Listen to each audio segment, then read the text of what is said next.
శ్రీమాత్రే నమః. నమస్కారం. ప్రేక్షక మిత్రులందరికీ కూడాను దీపావళి శుభాకాంక్షలు. చాలా విశేషమైనటువంటి ఈ సంవత్సరం దీపావళి మహోత్సవం రంగరంగ వైభవంగా ప్రతి ఒక్కరూ జరుపుకుంటారు. ఈ సంవత్సరం దీపావళి అక్టోబర్ 29వ తారీఖున వస్తుంది. అలాంటి యొక్క దీపావళి రోజు మీరందరూ కూడాను ఆయురారోగ్య ఐశ్వర్య భోగభాగ్యాలతో ఉండాలని ప్రార్థన చేసుకుంటూ, దీపావళి యొక్క విశిష్టత ఏంటి, ఈ పండుగ ఎలా జరుపుతున్నారు, ఈ పండుగ దినాల్లో దీపం ఎందుకు వెలిగిస్తారు, ఆ రోజే ఎందుకు దీపం వెలిగిస్తారు, ఆ రోజు నుండి కంటిన్యూగా దీపం ఎందుకు వెలిగిస్తారు అనేది కూడా చూసుకుందాం మనం. హిందూ మతంలో అత్యంత ముఖ్యమైనటువంటి పండుగలలో దీపావళి ఒకటి.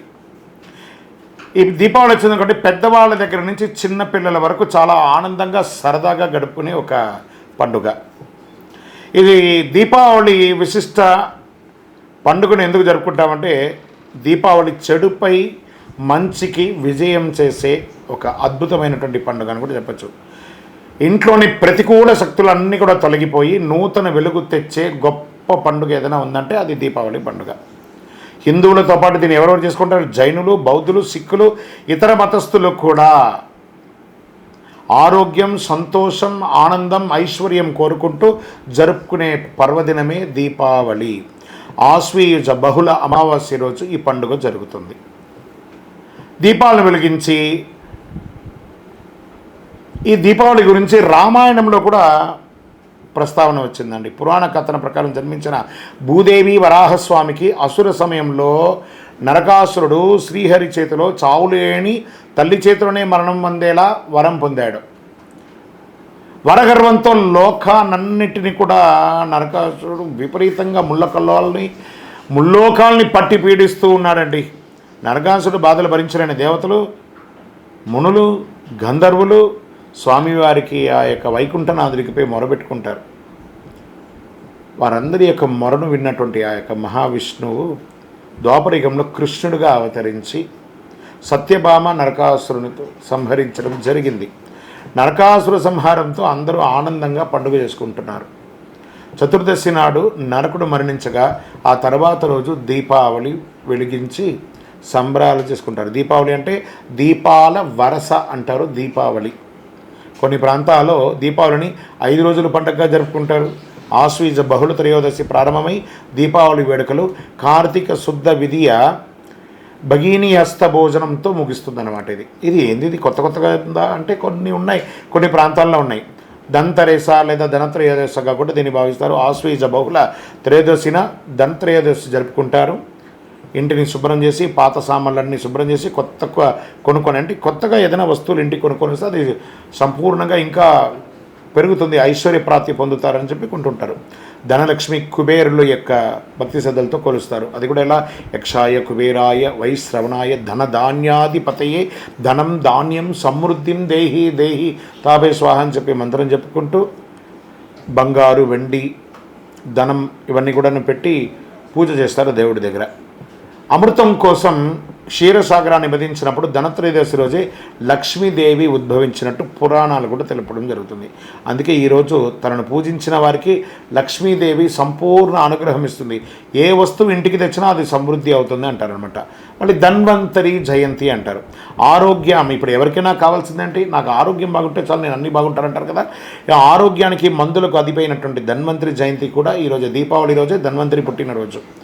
ఆరోగ్యమే మహాభాగ్యం. అలాంటి మహాభాగ్యానికి అవసరమైనటువంటి ఔషధ గుణాలు అన్నీ కూడా ఆయనలో నిర్మితమైనటువంటి ధన్వంతరి. ఆయన కూడా క్షీరసాగర మదనంలో లక్ష్మీదేవి, కామధేను, కల్పవృక్షం, ఐరావతం లాంటి దివ్య శక్తులతో పాటు ధన్వంతరి కూడా ఆవిర్భవించారు. ఒక చేతిలో అమృత కలశాన్ని పెట్టుకొని మరొక చేతిలో ఆయుర్వేద గ్రంథాలతో పెట్టుకొని పాల సముద్రం నుంచి తరలి వచ్చారనమాట స్వామివారు. అందుకే ఆరోగ్యం కోసం, అనారోగ్యం నుంచి శీఘ్ర ఉపశమనం కోసం ధన్వంతరిని పూజించి లక్ష్మీదేవిని పూజించి సంతోషిస్తారు.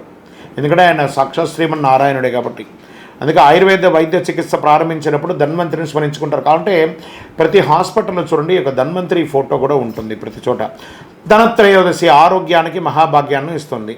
దీపావళి అమావాస్య, ఆశ్వీజ అమావాస్య రోజున దీపావళి పండుగ సమయంలో ఇంటిని శుభ్రం చేసి రకరకాల పిండి వంటలు తయారు చేసుకుంటారు.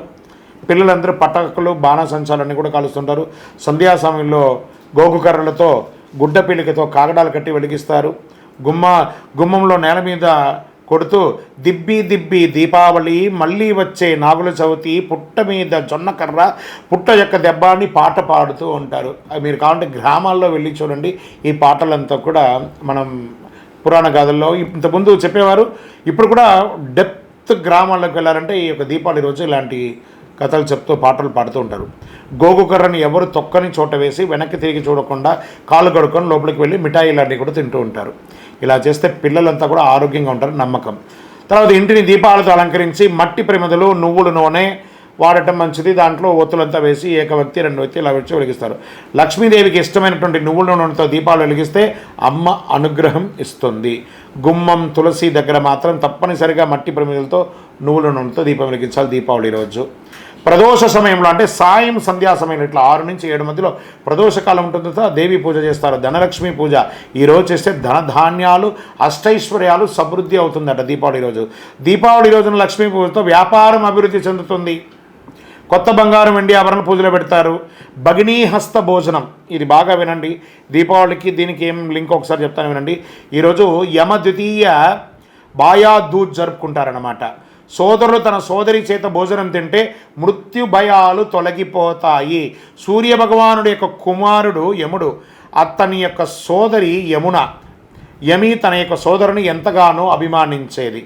నిత్యము తన మిత్రులతో గడుపుతూ ఎన్నోసార్లు కోరినా ఏదో ఒక పని క్షణం కూడా తీరిక లేకుండా సోదరుడి ఇంటికి యముడు వెళ్ళలేకపోతాడనమాట. ఈ పరిస్థితిని యమున కార్తీక శుక్ల విధియ నాడు తప్పకుండా రమ్మని ఆహ్వానిస్తూ వాగ్దానం తీసుకుంటుంది. దీనికి యముడు, నన్ను ఎవరు ఇంటికి పిలవరమ్మా, అయినా నువ్వు నా తోబొట్టివి, నువ్వు నన్ను ఇంటికి పిలుస్తున్నావు ఆడపడుచు అని చెప్పి ఆనందంగా వెళ్ళి తీరాలని నిర్ణయించుకొని ఆ చెల్లెలు ఇంటికి వెళ్తాడు. యమధర్మరాజు ఇంటికి వస్తే మనం యాక్సెప్ట్ చేస్తామా? ఊహించుకోండి, మరణమే కదా.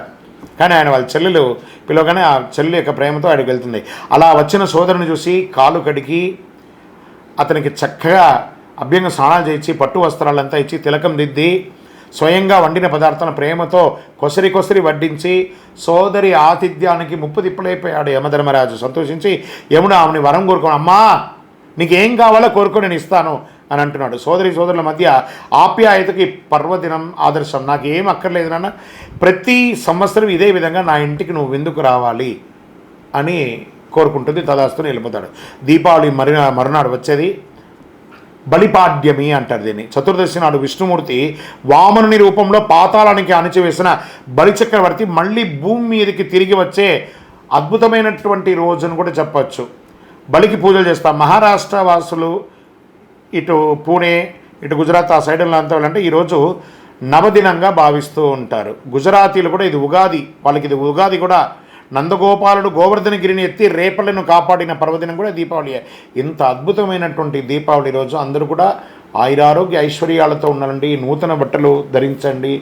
పటాకులు బాణాసంచులు పిల్లల చేత కాల్చేటప్పుడు పెద్దలు వాళ్ళ మీద దృష్టి పెట్టి ఏ విధమైనటువంటి ఇబ్బంది కలగకుండా అందరికీ మీకు తెలిసిన వారికి అందరికీ కూడా తీపి వంటలన్నీ కూడా తినిపించి ఆనందంగా ఉండండి. మీ జీవితంలో కూడా ఎంతో సుఖాలు పొందాలని ఆ అఖిలాండ కోటి బ్రహ్మాండ నాయకుడు శ్రీ ధర్మశాస్త్ర అయ్యప్ప స్వామి వారి 18 అవతారాల దేవాలయంలో కొలువున్న జీవశాస్త్ర జీవకోణ తిరుపతిలో ఉన్నటువంటి స్వామివారిని ప్రార్థిస్తున్నాను.